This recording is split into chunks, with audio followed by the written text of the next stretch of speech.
लेकिन ये कहते हैं कि मैं स्वयं घोषित करता हूं कि मैं यहाँ का मगध सम्राट हूं। तो पूरे बेलागंज को उन्होंने जातीय उन्माद में बांट के रखा था। अभी तो वो कह रहे थे कि 20,000 से अधिक मतों से अगर वो नहीं जीत हासिल करते हैं तो जहानाबाद के सांसद की वो सीट छोड़ देंगे।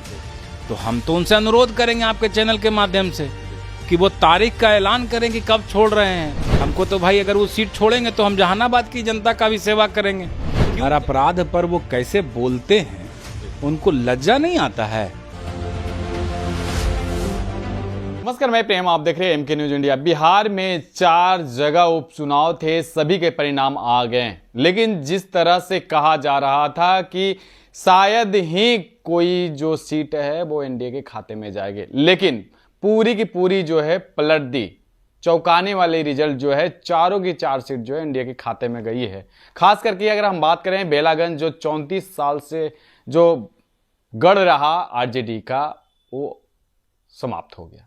आपको बता दें कि इस पे भी सुरेंद्र यादव ने कहा था कि अगर बेलागंज से हम 20,000 से जीतेंगे, अगर नहीं जीते तो अपनी जो सांसद का जो सीट है उससे हम इस्तीफा दे देंगे।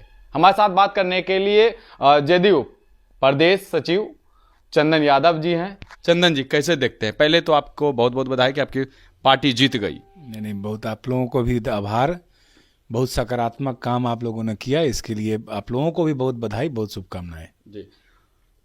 सबसे बड़ी बात है कि 34 साल का एक लंबा टर्म और ये 10 महीने के लिए कैसे जनता ने आप पर विश्वास किया और आपको मौका दिया?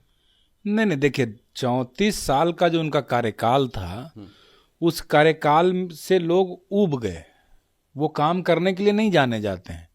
उनका नाम ही इसलिए जाना जाता है कि आप पूरे गया में अगर जाइएगा तो वह स्वघोषित मगध सम्राट कहलाते हैं। स्वघोषित, जो खुद को मगध सम्राट कहते हैं। लेकिन आज के समय में कोई सम्राट नहीं है। हमारे नेता हों, आदरणीय माननीय मुख्यमंत्री जी, वो कहते हैं कि हम बिहार की सेवा करने के लिए आए हैं। हमारे प्रधानमंत्री जी, वो कहते हैं कि मैं प्रधान सेवक हूं। लेकिन ये कहते हैं कि मैं स्वयं घोषित करता हूं कि मैं यहाँ का मगध सम्राट हूं। तो सम्राट तो हमको नहीं लगता है कि प्रजातंत्र में कोई होता है। और जहां तक सुरेंद्र यादव जी का सवाल है, तो पूरे बेलागंज को उन्होंने जातीय उन्माद में बांट के रखा था। और इस बार माननीय मुख्यमंत्री जी के विचार को लोगों ने सराहा और बहुत मजबूती के साथ हमारे प्रत्याशी ने वहां जीत हासिल किया है।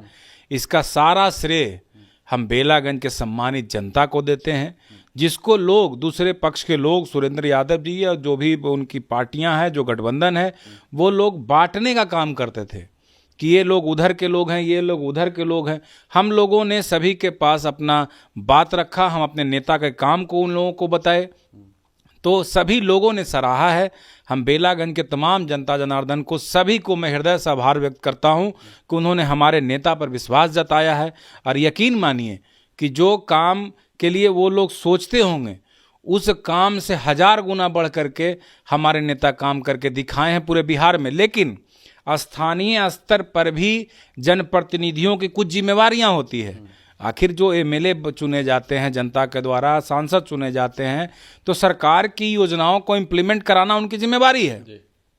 लेकिन चूंकि यहाँ के जो माननीय विधायक थे, जो वर्तमान में भी सांसद हैं, अभी तो वो कह रहे थे कि 20,000 से अधिक मतों से अगर वो नहीं जीत हासिल करते हैं तो जहानाबाद के सांसद की वो सीट छोड़ देंगे। तो हम तो उनसे अनुरोध करेंगे आपके चैनल के माध्यम से कि वो तारीख का ऐलान करें कि कब छोड़ रहे हैं, ताकि हम जाके तैयारी करें। हमको तो भाई अगर वो सीट छोड़ेंगे तो हम जहानाबाद की जनता का भी सेवा करेंगे। क्यों जनता को 5 साल दिग्भ्रमित करके रखेंगे? उनका तो ये उजागर हो गया कि वो काम करना नहीं जानते हैं।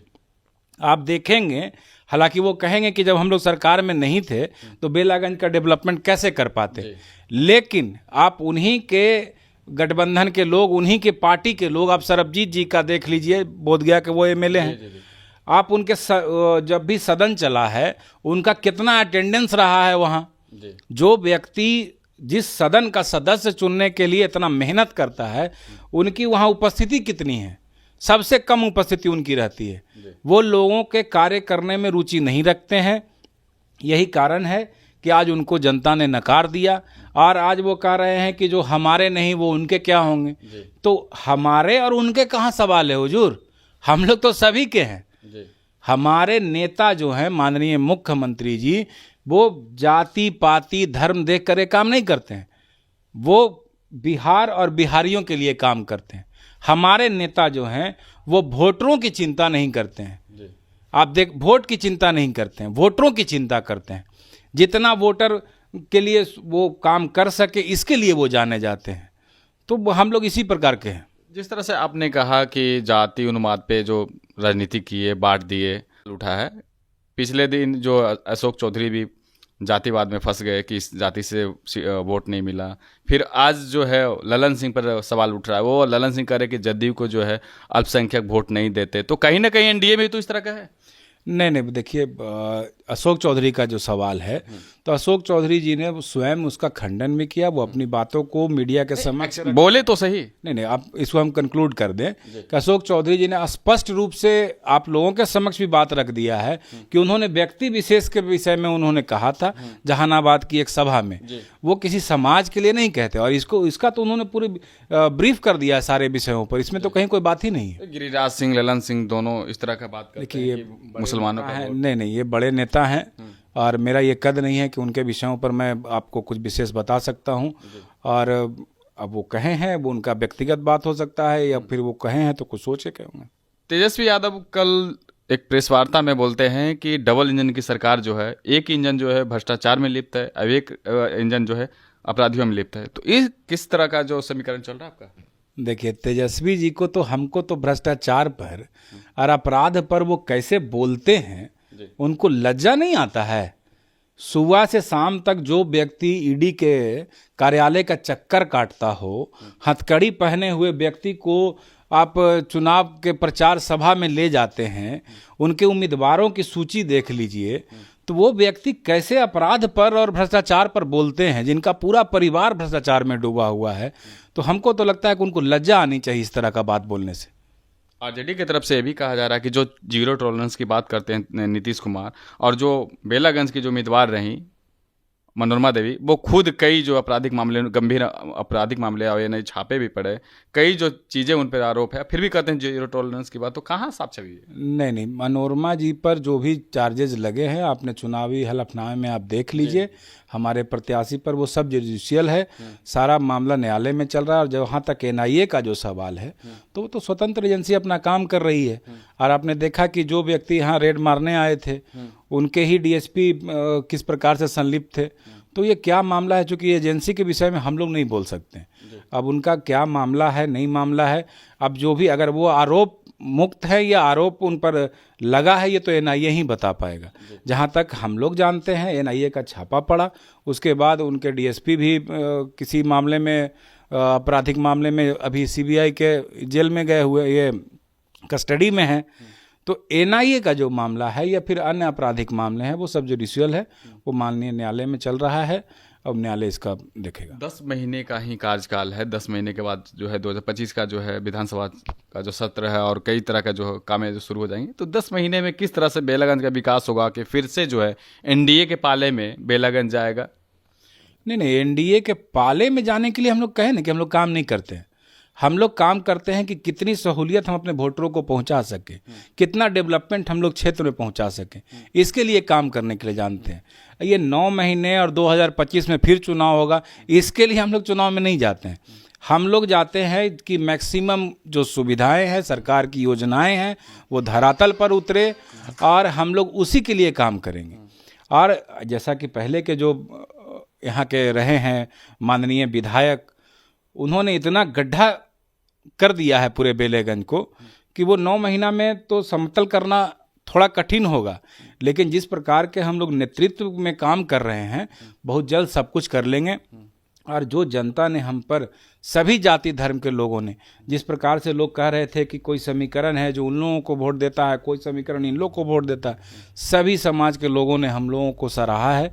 हम लोग सभी के लिए काम करें। एक आखिरी सवाल रहेगा कि विश्वनाथ यादव कर रहे हैं कि हम 52,000 वोट लाए हैं पहली बार, ठीक है, हारे, सीखे भी हैं कुछ, और आगे भी कुछ कमी रही होगी, हम उसका समीक्षा भी करेंगे, लेकिन हमारे लिए पूरा केंद्र का जो सिस्टम है वो लग गया सिर्फ एक को हराने के लिए, तो कहीं ये मानते हैं कि सिर्फ विश्वनाथ यादव इतना मतलब बड़े ओहदे में चले गए कि आप लोगों को पूरा सिस्टम लगाना था?